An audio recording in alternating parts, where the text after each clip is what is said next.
Ndodhemi në Bushat, aty ku landfilli është një minjër ari, por jo për qytetarët, për koncesionarin. Çfarë po ndodh Amel në Bushat? Siç e the dhe ti Elton, patjetër ky është një minjer ari për koncesionarin, por është një minë me sahat për banorët përreth. Ky landfill u ndërtua para shumë viteve me një kosto nga taksat tona rreth 4 milion euro, por me një herë u dha me koncesion.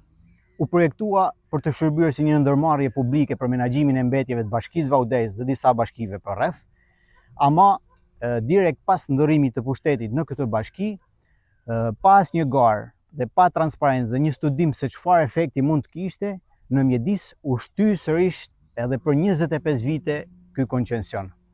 Në praktik, kompania koncesionare nuk ka bërë asnjë investim dhe toka këtu është pronë publike, pra pronë shtetërore, por ndërkohë fitimet ju shkojnë atyre.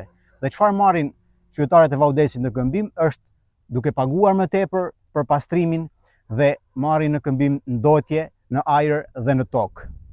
Sikur të mos mjaftonte e gjitha kjo, nga janari i vitit 2026, këtu do sjellin mbetje edhe 14 bashki të tjera. Nëse ne nuk duam ta shohim Bushatin të mbuluar me tym si Elbasani dje, nëse ne nuk duam që toka jon dhe ajri jon të helmohet, duhet t'i themi jo sot kësaj nisme. Pra qeveria ka vendosur që Bushatin ta shpërblej me mbetjet e 14 bashkive të tjera.